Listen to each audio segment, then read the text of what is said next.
या देवी सर्वभूतेषु शैलपुत्री रूपेण संस्थिता नमस्तस्यै नमस्तस्यै नमस्तस्यै नमो नमः। नमस्कार, मैं हूं आपके साथ छाया चौधरी और नवरात्र के महापर्व की शुरुआत हो चुकी है। पहले दिन मां शैलपुत्री की पूजा अर्चना की जाती है, जिन्हें शैलजा भी कहा जाता है।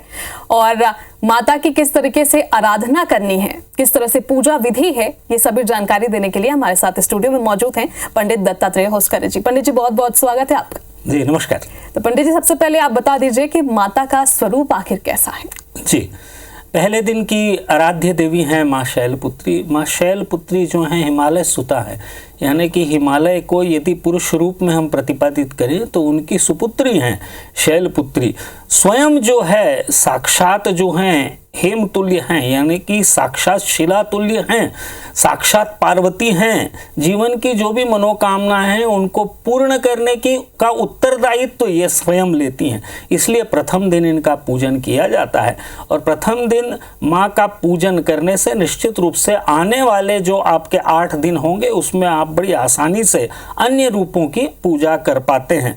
माता जो हैं त्रिशूल धारण करती हैं, चंद्र धारण करती हैं, एक हाथ में कमल पुष्प यानी कि सरोज पुष्प धारण करती हैं और जीवन में यह संदेश देती हैं कि जीवन में यदि आगे बढ़ना है तो स्वयं को एक तो स्थिरता से और बल से अपने आप को बनाना पड़ेगा वैसा, और दूसरा स्वयं जो है कमल का पुष्प भी धारण करती है, इसलिए कोमल हृदय का भी बनना पड़ेगा। इस बात को प्रतिपादित करें। पंडित जी, माता की आराधना कैसे करें, किस तरीके से पूजा विधि है और पूजा पाठ किस तरीके से करना चाहिए? माँ शैलपुत्री की जहाँ तक पूजा की बात है, मैं आपको बताऊंगा कि पहले दिन की देवी हैं। इस दिन जो है ज्योत प्रज्वलित होंगे, साथ ही साथ कलश स्थापन होगा, षोडश मातृ का स्थापन होगा, नवग्रह स्थापन होगा और वरुण देवताओं का भी आह्वान होगा। उसी के साथ साथ शैलपुत्री जी की पूजा की जाएगी। माता जी का ध्यान मंत्र जो है वो मैं आपको बता दे। मंत्र है वंदे वांछित लाभाय चंद्रार्ध कृत शेखराम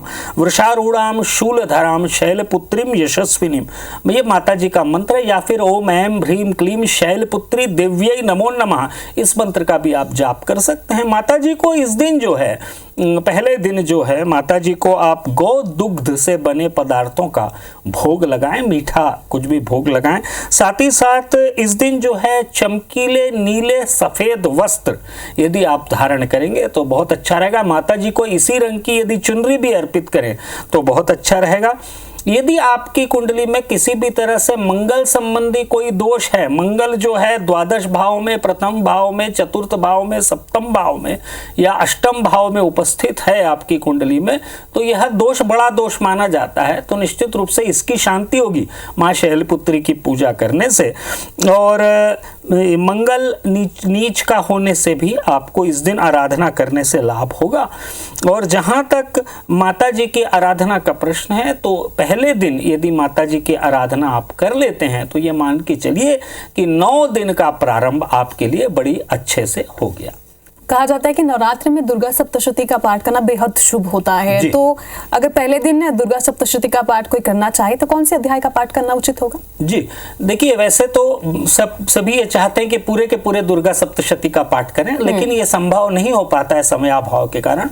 इसलिए पहले दिन की यदि मैं बात करूं तो पहले दिन आप कवच, अर्गला, कीलक इत्यादि का पाठ करें और साथ ही साथ दुर्गा अष्टोत्तर शतनाम का पाठ करें। और उसी के साथ साथ दुर्गा सप्तशती के प्रथम अध्याय का यदि आप पाठ कर लेते हैं तो आज से दुर्गा सप्तशती के अध्यायों के पठन का जो है प्रारंभ हो जाता है। यदि ये करते हैं तो लाभ होता है। साथ ही साथ मेरा निवेदन आपसे ये रहेगा कि आप वास्तु की भी शांति कर सकते हैं।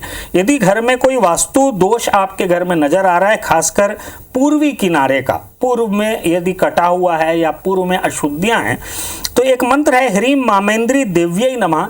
इस मंत्र का उच्चारण करते हुए पीली सरसों का छिड़काव, पीले सरसों का छिड़काव जो है यदि आप पूर्व दिशा में करेंगे तो पूर्व दिशा की इस दिन शांति हो जाती है। और इस तरह से पहले दिन का जो है पूरे के पूरे का क्रियाकलाप जो है आज का आपका संपन्न हो। कई लोग उपवास नहीं रख पाते हैं क्योंकि 9 दिन तक उपवास रखना बेहद कठिन भी होता है। तो उनका पूछना ये था कि हम कौन सा ऐसा मंत्र जपें ताकि नवरात्र भी पूरा हो जाए, हमारी आराधना भी पूरी हो जाए, कौन सा जाप करते रहना चाहिए? जी देखिए, जहाँ तक आज के मंत्र की बात है, मैं आपको बताऊं, यदि आप उपवास कर पा रहे हैं बहुत अच्छा है।